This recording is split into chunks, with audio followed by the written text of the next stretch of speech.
Hello, everyone, and welcome back to another episode of Crypto.com Live AMA. My name is Maria Ivanov, and I'll be your host today.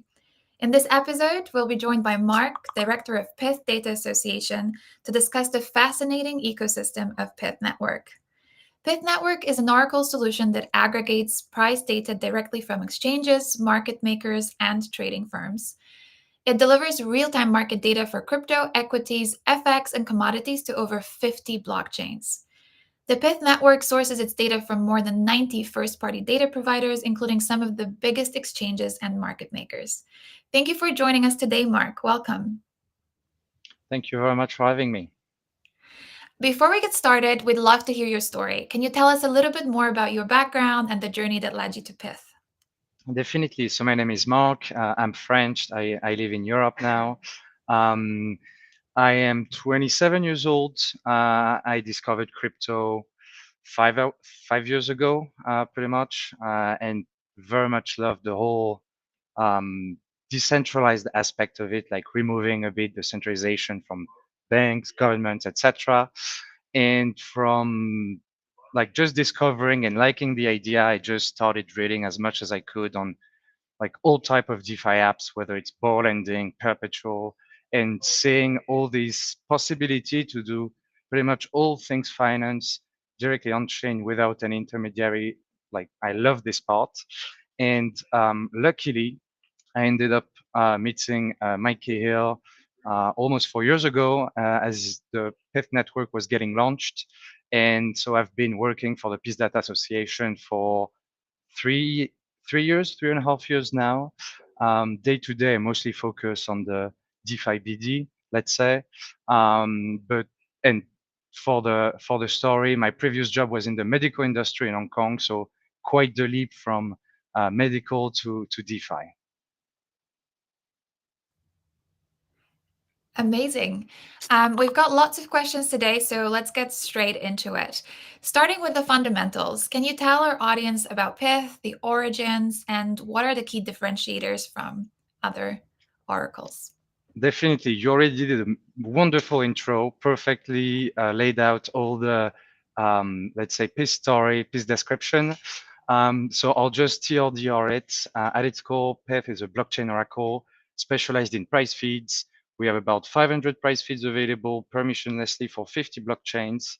And very much Pyth business is to help DeFi to scale and to operate the best it can. Why PIF exists? Why did we start this project, this network? So 4 years ago, and let's say the background of most of the team is quite trading related. 4 years ago, when we looked around at the DeFi landscape and the oracle that were serving DeFi, we pretty much saw something that would be attuned to like the early days of internet. It works, but it's pretty clunky. It's not that fast. It's pretty expensive. And so from this situation, we're like, okay, we could actually, with a nice design, with a nice network, can try to not only improve Oracle, but at the end of the day, improve DeFi apps building on top of Oracles. So that's why we decided to start the network. Um, if we want to take the origins of Pyth in another sense, so it's called Pyth based on the Pythia, so it's the Greek priestess that from the Temple of Delphi, the Temple of Apollo in Delphi, Greece. And pretty much the story is that people would come up to her to ask for for future divination. So she was able to predict the future or give the, let's say, the God's truth. So we called the project Pyth, and if you browse our website, you'll see it's very Greek, native Greek visualization. And how Pyth is different. So I would just say three things among other.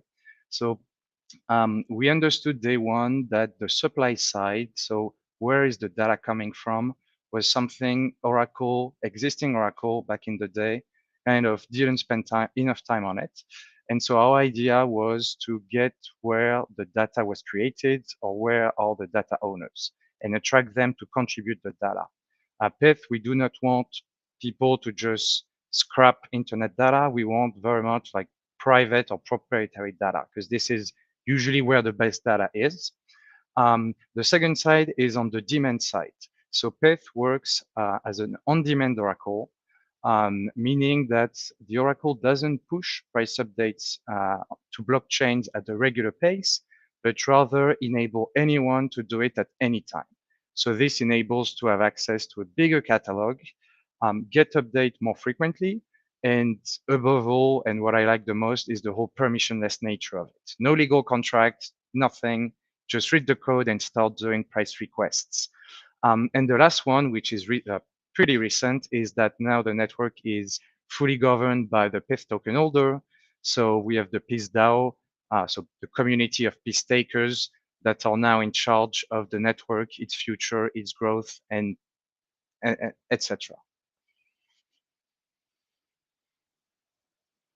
Great. And you did touch on this, but can you elaborate on how exactly Pyth works and what is the model for data distribution? Exactly. So overall, we want to have pretty much the supply side, so the data provider, directly almost talking to the DeFi apps. Like we don't want to become another middleman that centralize everything and just like, and usually when you have middleman, you increase latency, you increase costs. So the idea is to have an app chain, we call it PythNet, whereby all the data publisher operates this network and pretty much stream their price inputs. On this permissioned app chain, all the price feeds are going to get created from inputs from publishers to an aggregated output. And from there, anyone in the world can directly listen to this app chain and retrieve price information. So you can imagine that there, in between the source, the data publisher, and the user, there is just technology. There's just one app chain that has 100 validators, the 100 data publisher to the network, that constantly stream their pricing information. So this enables to have a very fast or low latency from the source to giving an aggregated price to the protocol.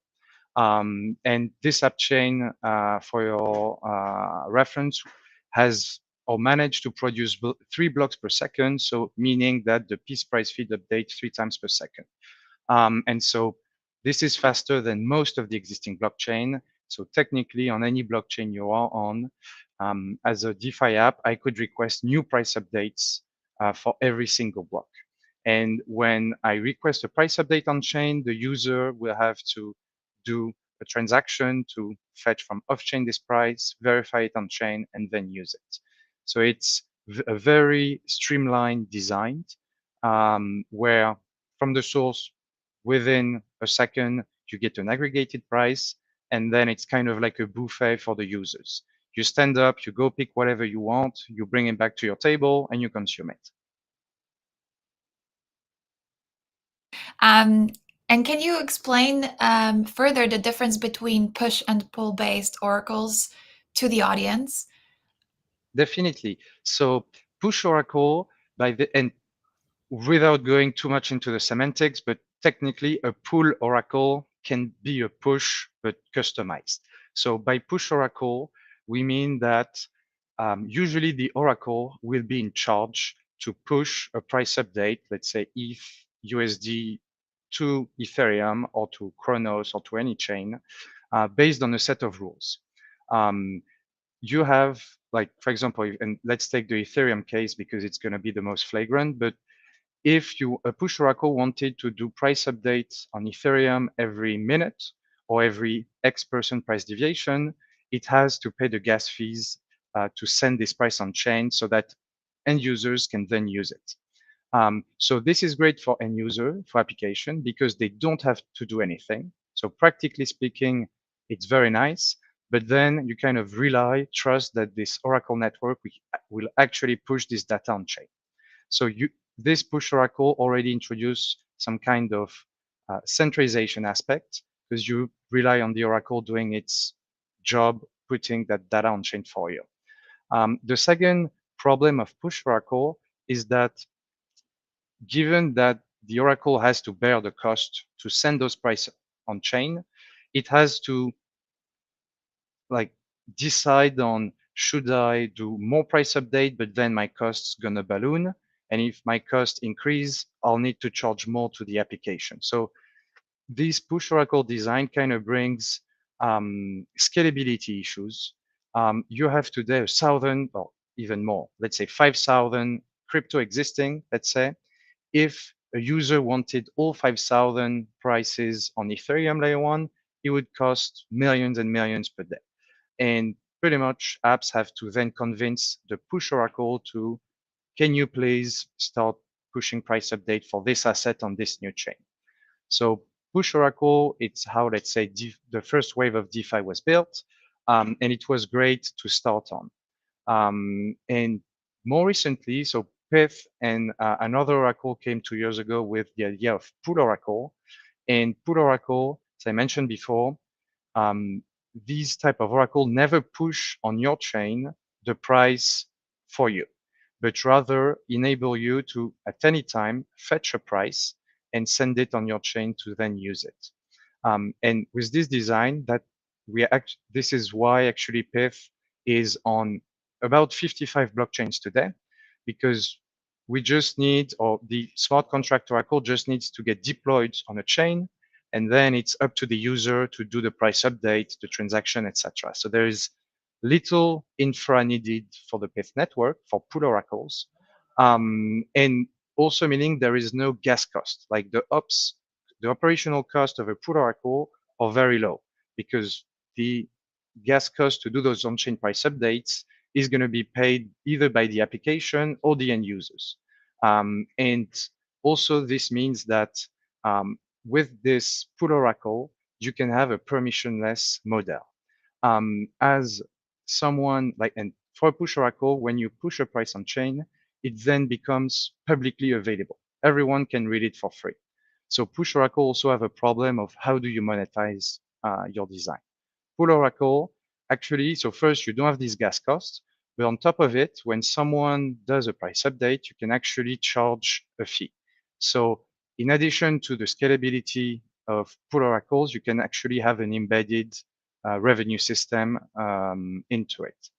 And one thing, and I'll finish on here, is while it feels completely opposite, push versus pull, and we often do the comparison, technically a pull oracle can be operated as a push oracle, meaning that, and we have it for the Pyth network, we have a piece of code that's called the scheduler, and it's pretty much a bot where you can fill in all the price feeds you want, all the price update characteristics you want every 1 minute, every 1 hour, every 1% price deviation, and have this bot constantly run and trigger and do price update on your behalf. So while those push versus pull exist, a pull can be a push oracle. A push oracle cannot become a pull. That makes sense. Thank you so much for explaining all this. Now, talking about the network, the Pyth network, can you tell us more about how does it work and what are the key components? Definitely. So the core of the Pyth network and any oracle that provide price feeds are going to be the data publisher, the data source. I often compare them as the fuel of your car. Pyth without data publishers wouldn't be able to produce price feeds and wouldn't have user. Same with your car. If you don't have gasoline, you're not going to go anywhere. So very much the core part is these 100 and ever growing uh, data publisher to the network, which contribute their data. So we have like exchanges that will provide their order book information. We have traders that will provide their fills. And so this is very much paramount to be able to, one, create price feeds, and second, create accurate and up-to-date price feeds. So very much that's the key component. And second, like it's not so much chicken and egg problem, but without end users, there wouldn't be long-term any Pyth network because end of day, when like the more users, the more activity, the more price requests there is, the more revenue the network can generate. And this revenue will then be used to pay this publisher. And let's imagine you don't have any users, but you have a lot of publishers. They're not going to do this job forever for free. And within crypto, we've built everything so that it's economically rational activity. So very much data provider or the lifeblood of Pyth, but users are too, especially on the long term, so that we can keep existing publishers to publish their data, but also attract new ones so that because they see the total, the like significant revenue the network grows. So it's, I often compare it a bit to either Airbnb or Spotify. It's very much kind of a two-sided marketplace where on one part you try to attract those who own data, like or not own apartment like Airbnb, own data to come to the network and provide that. The better the offering, the more consumer you can attract.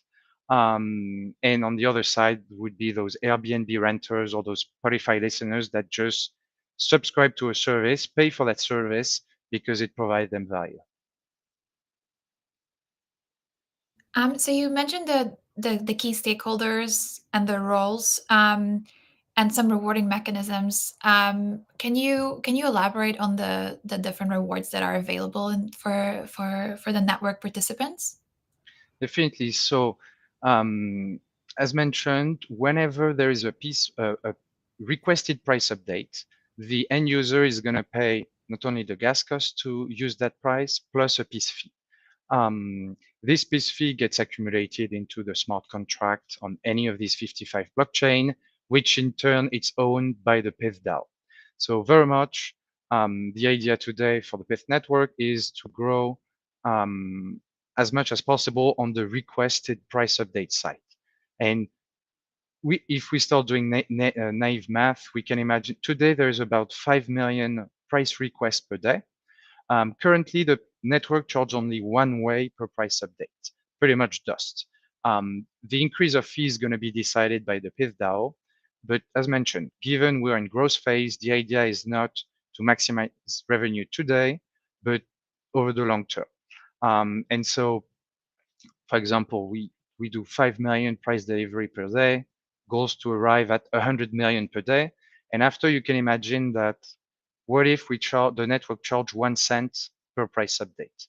And so technically you'd have a daily revenue of 100 million times 1 cent. So that's kind of how the network is going to become self-sustainable. Um, and one thing I need to add here is so this revenue generation mechanism is already existing. We only charge one way. The network only charge one way. Later this year, or whenever the DAO decides it, it'll be able to increase those fees to whatever number it desires. Um, and secondly, what the Peace DAO will have to decide is how to allocate this revenue. As of today, there wasn't any decision made by the association before when the network was created into how much of the rewards of the revenue should go to publishers, how much should go other places within the DAO, etc.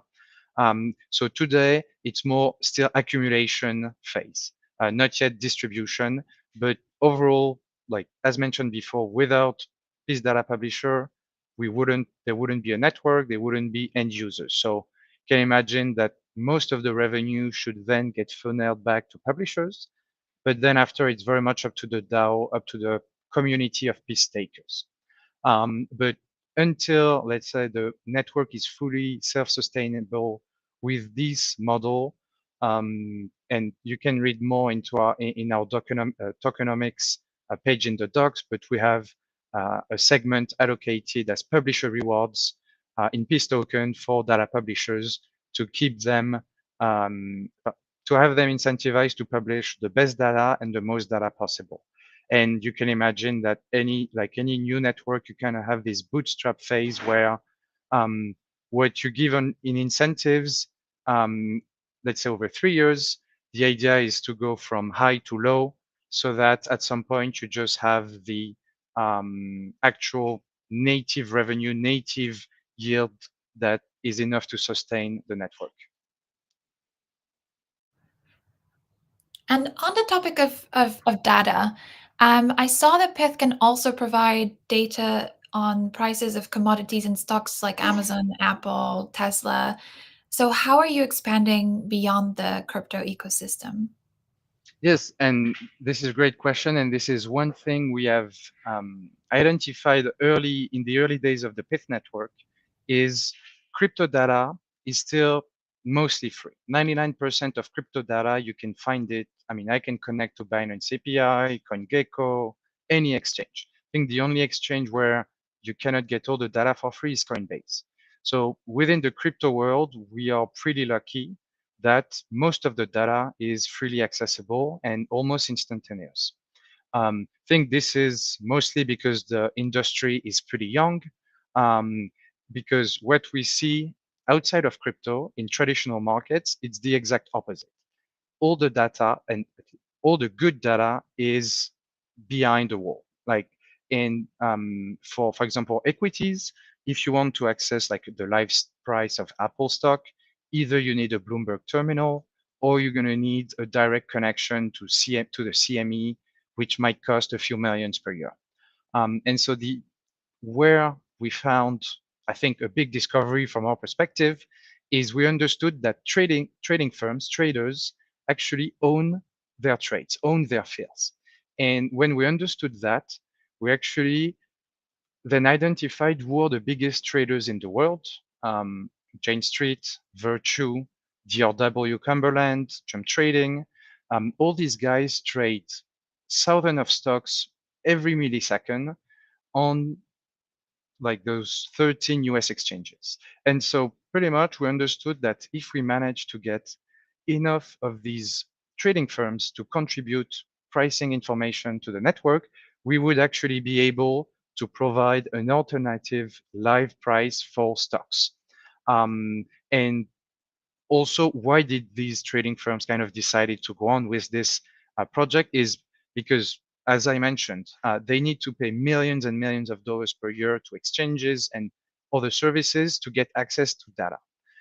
But when you actually think a bit further, like an exchange wouldn't live without its traders. I'm a trader. I'm a professional trader, so I'll put a bid and an ask and pretty much make the exchange order book live. But only the exchange actually is owning this data. So I help the exchange working and actually is going to repackage what I do and reset it to me. And the Pyth network idea actually worked well, or the trading firms understood the concept very quickly because they've been paying millions a year for data while they help it create it. So what if contributing to an Oracle network where they'll be able to actually make an extra revenue? So as we understood this, we very much went and lean into let's have the Pyth network support way more than just crypto. Because actually the most valuable data is outside of crypto. So today, the network, I think we have about 60 US stocks price feeds, about 10 ETFs. I mean, we have all the Bitcoin ETFs price feeds, for example. We also have a few British ETFs. As you mentioned, we have commodities. We also have FX rates. And we're currently working on shipping oil price feeds because many of the crypto people like trading oil, or the US rate. So same again, last 6 months, last year, we saw lots of interest on tokenized TB on the blockchain. And the next type of product we want to support is this US Treasury yield curve.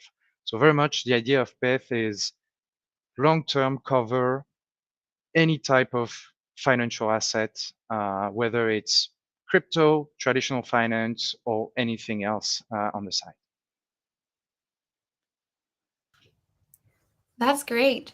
Well, I'll ask a few more questions about some key milestones and the roadmap.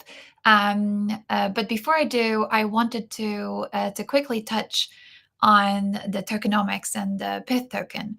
Can you tell us about how it works and the utilities in the Pyth ecosystem?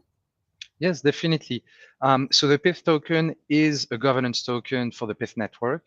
The Pyth token is a SPL token, meaning it was minted on Solana.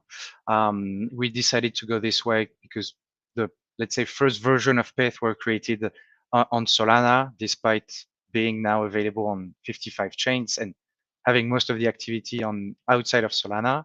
Um, so yeah, this token, governance token, it was launched in November, I think 20th November, if I recall correctly. It started with a 2.5% airdrop to on-chain users of DeFi application that used Pyth. So for example, if you used Fulcrum on Chronos, if you use Synthetics on Optimism, you would have been entitled to a Pyth airdrop. In addition, we had an airdrop directly to application, but pretty much all started in November. The same day we had the governance also live. So the first and till date only utility for the token is power in the Pyth governance. Um, we are very happy first that to actually have achieved that, because many other oracles are still kind of very centralized, as in decision are made by, I mean, an unelected multisig or some people you don't know. So Pyth now today and the Pyth DAO actually we have recently elected councils that operate the network. So very much the idea was, as soon as the token is launched, have all the power of the network within the DAO for the Pyth stakers. I mean, we are in DeFi, or at least we help DeFi apps building a core piece of infra for the future of finance. And being decentralized is not just like a nice word to have on your website. It's actually paramount for, I mean, everyone's security, our own, let's say the Peace Data Association, but other stakeholders in the network, whether data publishers or data users, they don't have to rely trust on anyone anymore. So that was very important. And now the Peace DAO technically has all the power. I mean, it has all the power. So it can decide to then introduce any future utility you can think of.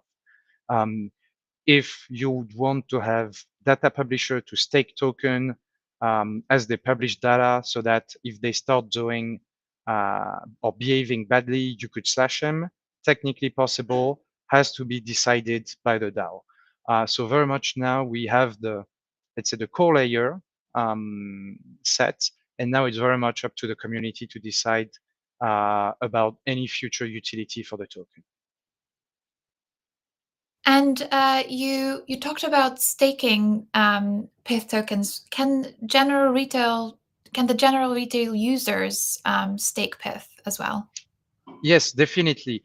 Anyone that has Pyth token can stake, no minimum required amount.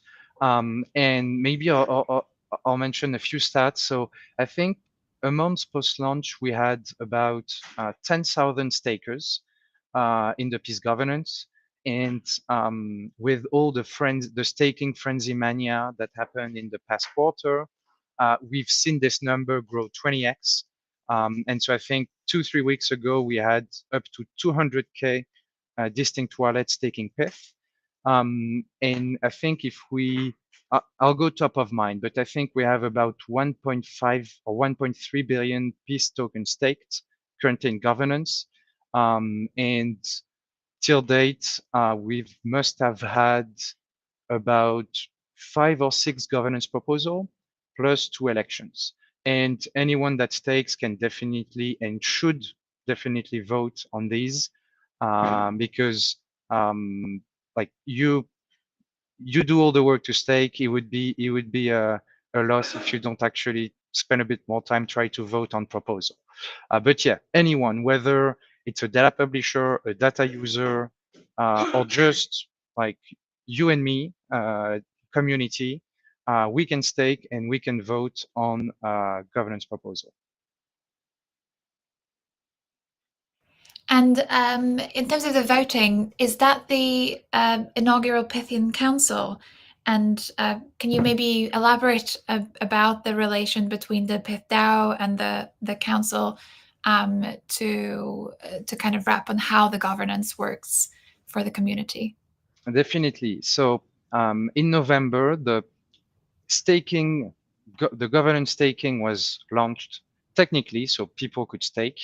But having a governance contract is not like it's actually, if you remove the security aspect of keeping the token fully safe, apart from this and enabling to vote, it doesn't bring anything. So this is where the Pyth DAO comes in. It arguably, it's like the social layer of this governance contract. And so the Pyth DAO was kickstarted in January. So the first thing of the Pyth DAO has to kind of decide or act upon is how it's going to work, how it's going to operate. Because, for example, you don't have, if we see a lot on other projects, like for any type of decision, it's a full token vote. And we know that especially in bear market, people leave, etc., less interest. And so you end up with a lot of voter apathy. So we all community, the Pythian community, all chimed into the Discord to draft this, what we call the Pyth Constitution, the Pyth DAO Constitution. So which are pretty much the rules that the Pyth DAO will follow in its operation. So the road decided to go forward with was a council-based DAO. So council pretty much it's and we have for now two council, but the idea of council is to delegate power. It's a bit like a representative democracy. Rather than have daily token vote, you actually vote, you elect people to operate this council, you delegate them specific powers, and after these people just operate it with a multisig. So very much like your local government or national government of you vote once every 5 years, and then you just wait and hope that they do a good job. Be specific. So and the idea, I'll just add this before, the idea, you cannot reach a perfect DAO state day one. It's always a journey. And when we look at the biggest DAO today, Aave or Optimism, Arbitrum, it took them years to arrive where they're at, and they still have improvements to do. So our idea wasn't to try to do the best day one, but do something good enough so that we can still see the DAO, decide for its future and grow. So what the constitution, when it got approved, what it kickstarted was those councils. So two councils have been, let's say, created. You have what we call the Pythian Council, and we have the Price Feed Council. So the Pythian Council is a 7 out of 9 multi-sig. So we had to elect 9 people from the community. This happened a month ago. You had like 1 week nomination process in the Discord. And after we had a 1 week on-chain voting for this election, where the top 9 most voted people would then be appointed within this council. And currently, we are doing the price feed election, and actually just finished, or it's finishing today. And it's from tomorrow, technically, will be ratifying, approving on the council. So what are these councils able? So the Pythian Council, you can refer it almost to a security council. By security, usually it means those smart contract upgrade. So anytime the Pyth network wants to upgrade its Oracle contract on any of these 55 chains, or upgrade governance contract or staking contract, the Pythian Council will be in charge of doing this. The price feed council is more day-to-day, actually could be an actual day-to-day job, because it will be in charge of very much all the price feeds management of the Oracle network. So as I mentioned, the Pyth Oracle lives on its own app chain. So whenever you need to create a new price feed, add a new publisher to an existing price feed, remove a publisher, delete a price feed if you need to, this will be done by the Price Feed Council. So very much today we have those two council that are able to make the Pyth network like working very smoothly. But then, and as many other DAO have, it's likely to see more councils getting created at some point. These will need change to the constitution, for example, but for example, would need maybe a treasury or grand council whenever the DAO gets to actually accumulate and own a lot of money. You'd want to have people fully dedicated to how to optimize this usage. So the more we go, the more councils will appear. But technically, there could also be a revision to the constitution, and councils get removed for any other structure the community would want. And maybe Um, mhm. I'll just add, sorry, for who are in these councils. And for example, we have someone from Wormhole, we have someone from Synthetics, we have data publishers, Flowdesk, we have HMX, a Perpetual and Arbitrum. So it's pretty cool to see that these councils of 9 people usually, it's like half publishers, half users. And I mean, we have someone from the association on each one, but it's pretty cool to see actually the stakeholder actually fully taking over the councils. Excellent. My favorite part now. So you mentioned you're looking to expand the assets that you're covering. That there are some exciting new ones coming soon.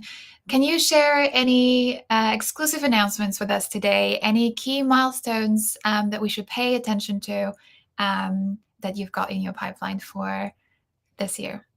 So we have, so it's, I mean, for many, it might be news because we haven't made too much noise about it.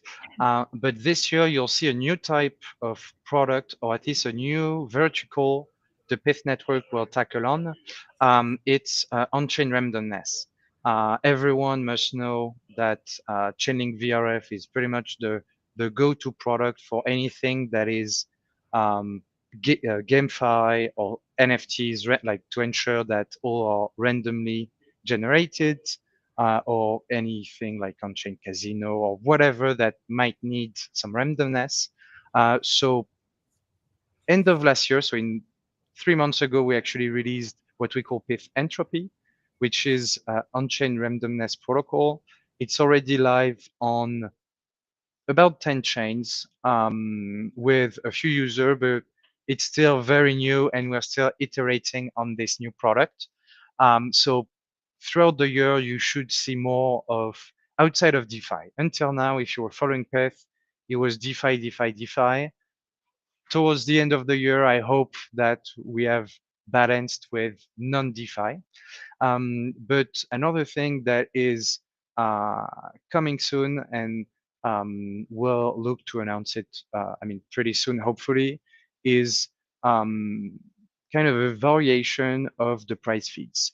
So today I mentioned it's on-demand price feeds, 500 price feeds you can access permissionlessly at any time on any chain. And these sub-second updates for price feeds enabled to help DeFi apps to further improve their application, um, like less fees charged, less Oracle front running. But the next step is how can we make DeFi apps even more efficient? And one aspect we look at a lot is how to optimize liquidations.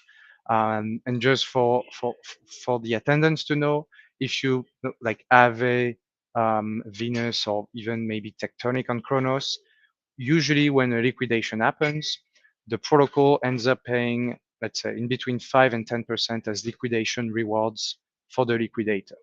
But in practice, it's not the liquidator that gets the money. The old liquidators just spike up their gas, and most of their potential rewards is actually eaten up by their gas spending.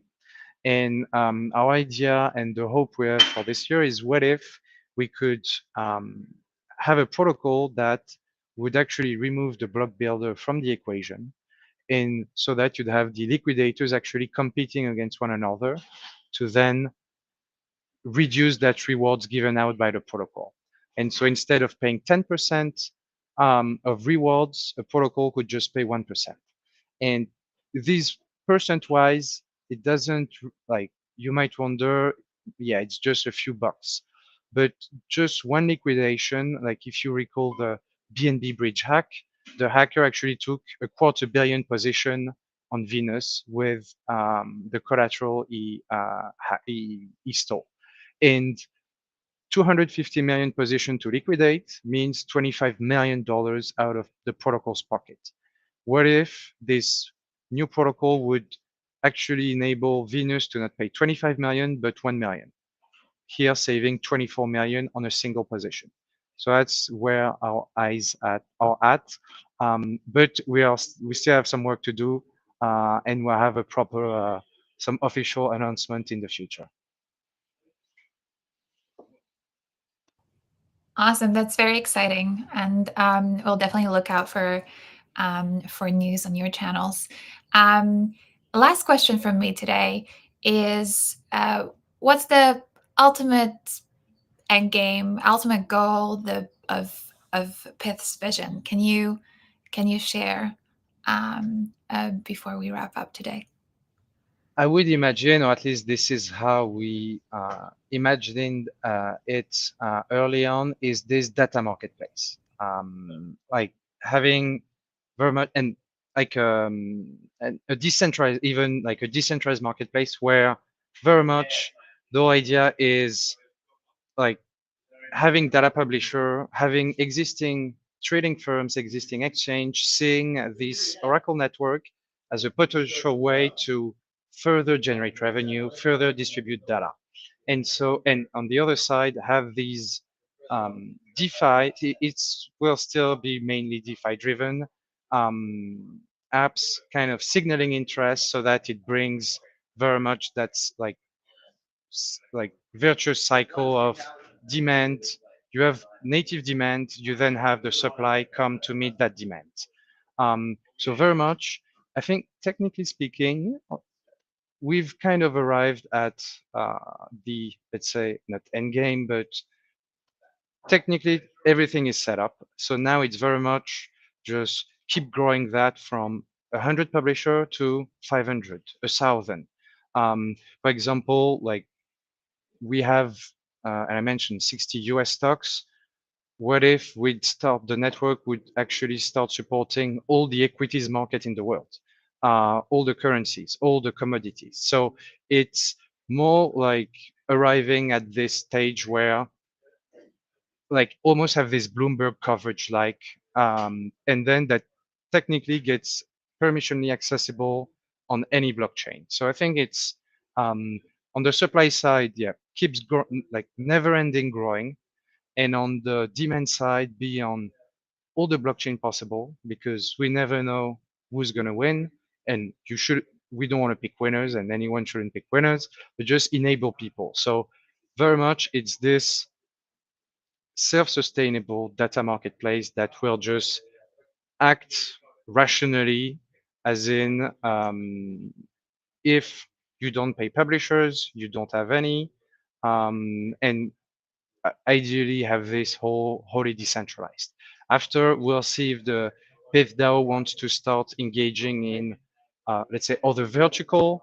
For example, this on-chain randomness product is actually a good example of I actually don't know what's the end game. On the price feed side, we kind of see it, but Oracle as a name, as a service, can deliver value in various other ways. So likely it will be the end game is going to be also increasing verticals where the Pyth network can provide value to applications. Okay, thank you so much. And this wraps up all of the AMA questions today. Thank you, Marc, for taking the time to speak with us. Before we say goodbye, is there any final message that you have for those who are watching us right now? I would say one thing only, and I try to do it myself, is if you are a DeFi lover, especially, but just be open-minded and try all the apps that you see. I mean, or that seems okay. So, for example, on my end, whenever we work or an application use Pyth, I will try the app on what regardless of the chain. And just this keeps your mind open and you see first things you like, things you don't like, and it helps you kind of form a good understanding of where this industry is going, but also helps you learn and just like open your mind to just like there's a lot of tribalism in crypto. Just don't be like that and try other things. That would be my sole advice. Amazing. Thank you. Thank you so much. And to all of you who are watching us today, you can follow Marc on X at KimarTT and Pyth at Pyth Network. And be sure to follow Crypto.com to stay informed about all of our upcoming events and announcements. Follow us on X at Crypto.com, as well as our official Telegram channels and our YouTube channel, where this AMA will remain viewable after today. Thank you very much, everyone, and see you later. Thank you so much.